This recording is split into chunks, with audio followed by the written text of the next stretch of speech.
E aí, galera do nono ano, aqui é o professor Maxwell, de Ética e Cidadania, tá bom? Hoje nós vamos falar sobre a atividade da semana 12.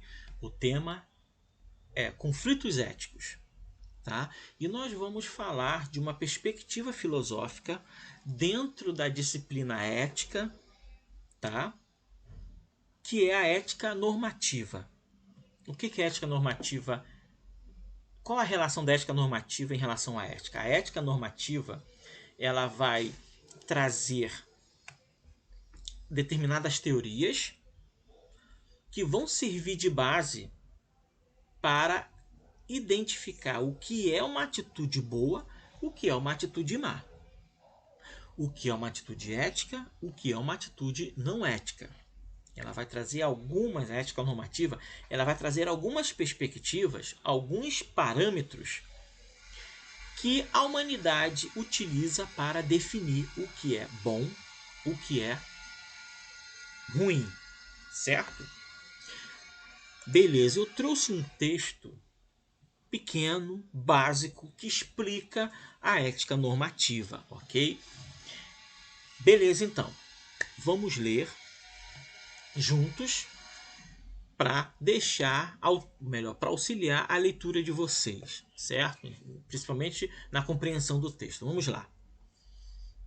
Ética normativa.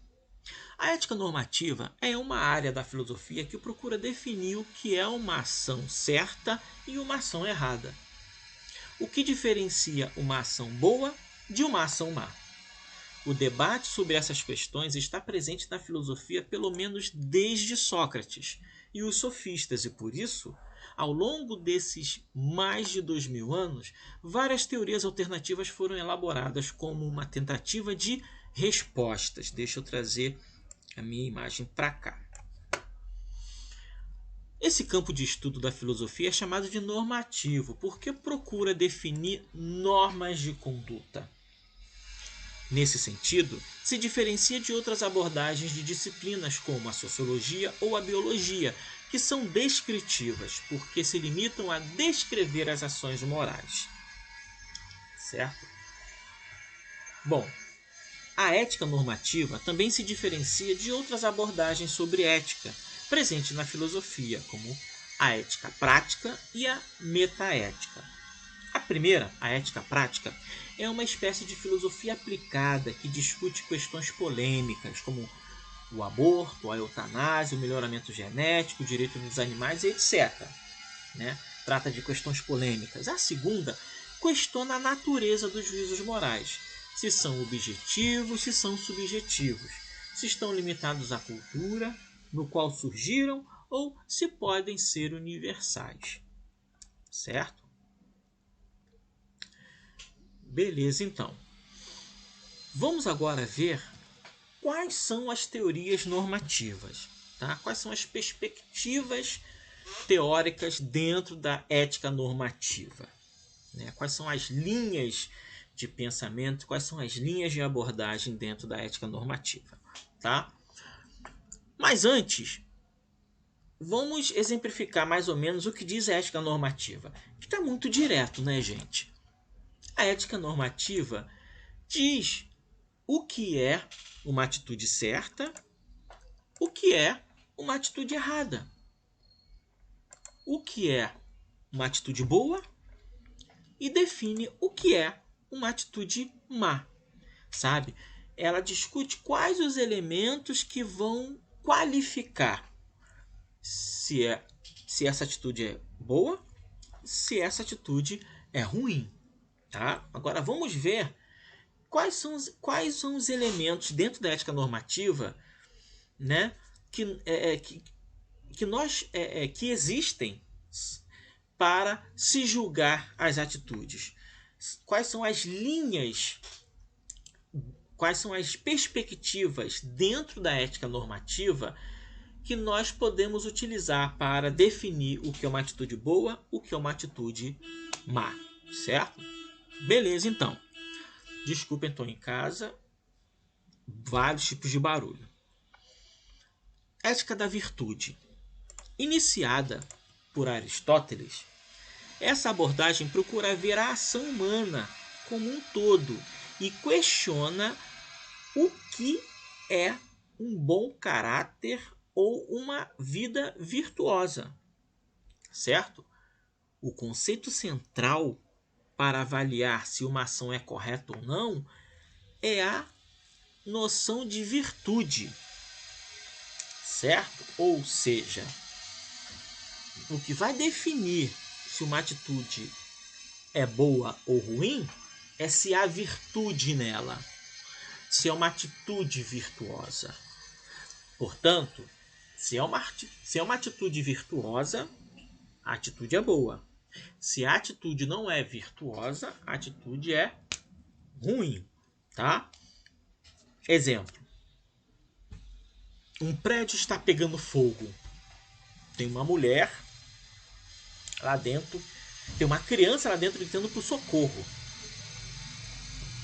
A ética da virtude vai definir se o cara entrar, mesmo que ele morrer, e ele consiga salvar essa criança, é uma atitude virtuosa, portanto é uma atitude boa. Agora, se ele não entrar no prédio, mesmo que seja por medo de perder a sua vida, e a criança morrer, a atitude dele foi uma atitude boa? Não, porque não houve virtude. Certo? Aí você me pergunta, mas professor, e se o prédio estava pegando fogo e se na situação ele entrasse e pudesse morrer os dois? Não interessa, a atitude dele não foi virtuosa, ele não arriscou a sua vida. Então, ele não arriscou a sua vida para salvar a criança. Então não foi uma atitude boa, segundo a ética virtuosa. Ok? Vamos continuar. Deontologia. Deontologia está muito ligado aos dias de hoje, certo? Muito ligado aos dias de hoje. Vamos lá. Conhecida como a ética do dever, esse grupo de teorias argumenta que os seres humanos possuem certos direitos básicos e que agir corretamente é respeitar esses direitos. Geralmente, esses direitos são vistos como absolutos e não devem ser desrespeitados, mesmo que isso gere consequências benéficas ou prejudiciais para um grande número de pessoas. Essa é uma das correntes principais do pensamento moral atualmente, pois está presente no conceito de direitos humanos, por exemplo. Entre as teorias que adotam uma perspectiva deontológica, podemos destacar a moral de Kant, nós já estudamos sobre isso, a teoria da justiça de Rawls e a teoria política de Locke. Os filósofos considerados contratualistas também fazem parte dessa teoria. Eu podia aqui até falar sobre a teoria da justiça de Rawls, né? Que é uma perspectiva em que procura a neutralidade, a pessoa procura uma neutralidade para poder julgar determinados fatos, certo? Mas eu não vou entrar nessa questão, senão eu vou levar mais do que o tempo que eu tenho aqui com vocês hoje. Tá? E nem a teoria política de Locke, e nem a teoria dos contratualistas, né? Porque são outras aulas. Né? Mas eu coloquei como exemplo e fica a dica para vocês tirarem a dúvida e pesquisarem. Vamos lá. Deontologia. A teoria da deontologia está muito presente nos dias de hoje, porque, como disse o texto, ela está muito ligada à questão dos direitos humanos, que diz o seguinte: o ser humano, independente de quem seja, do que essa pessoa tenha feito de terrível, ela é um ser humano e, portanto, é preciso respeitar os direitos básicos do ser humano. É preciso preservar esses direitos da pessoa por ela ser um ser humano. Certo? Hoje essa questão está muito em voga, certo? Porque devido a uma perspectiva errônea que as pessoas têm, né, das ONGs de direitos humanos, né, dos grupos de direitos humanos, que as pessoas pensam que direitos humanos é defender bandido. Não tem nada a ver com isso. Ele defende o ser humano, independente de quem for, porque o ser humano, para a perspectiva deontológica e para os direitos humanos, ele possui direitos básicos que ninguém pode tirar. como por exemplo, direito à vida, direito ao respeito, certo? Né? Direito à decência, certo? Só dar um exemplo. Beleza, um exemplo. Pena de morte. A perspectiva deontológica não leva em consideração a pena de morte é algo execrável, algo totalmente errado. Por quê? Você tira a vida do ser humano. Já que o ser humano, já que a perspectiva deontológica entende que o ser humano ele tem direitos básicos que ninguém pode tirar dele, que é direito à vida, direito ao respeito, direito à decência, direito à justiça, certo? Então, a perspectiva deontológica é contra a pena de morte. Pode ser a favor até da prisão perpétua. É claro, a pessoa sendo presa em condições decentes, não em condições desumanas, mas em condições decentes, a perspectiva deontológica concorda até com a prisão perpétua, mas não com a pena de morte. Porque a vida é um princípio básico do ser humano e ninguém pode tirar dele, independente de quem for. Pode ter sido Hitler, mas ele é um ser humano, ele tem direitos básicos que ninguém pode tirar dele. Essa é a perspectiva deontológica. Tá? Vamos avançar. Na última, o consequencialismo. O consequencialismo é uma abordagem na ética normativa que acredita que a correção de uma ação é determinada apenas pelas suas consequências. Nada mais importa. Se essas consequências forem boas, a ação é correta. Ao contrário, se forem ruins, é incorreta. As teorias consequencialistas são variações do utilitarismo de Jeremy Bentham e de John Stuart Mill, né? É uma perspectiva, digamos assim, liberal, certo? Então ele pensa o seguinte: não importa a sua atitude, o que vai caracterizar se sua atitude foi boa ou ruim são as consequências dela. Isso é muito perigoso porque isso pode abrir margem para coisas medonhas, né? Para atrocidades, certo? Surge um maluco, um doido aí, falando, o Thanos, por exemplo, é um bom exemplo disso. O Thanos, ele queria destruir metade da população do universo. Porque pura e simplesmente ele queria matar? Não. O Thanos, ele estava vendo que o universo estava muito populoso, isso estava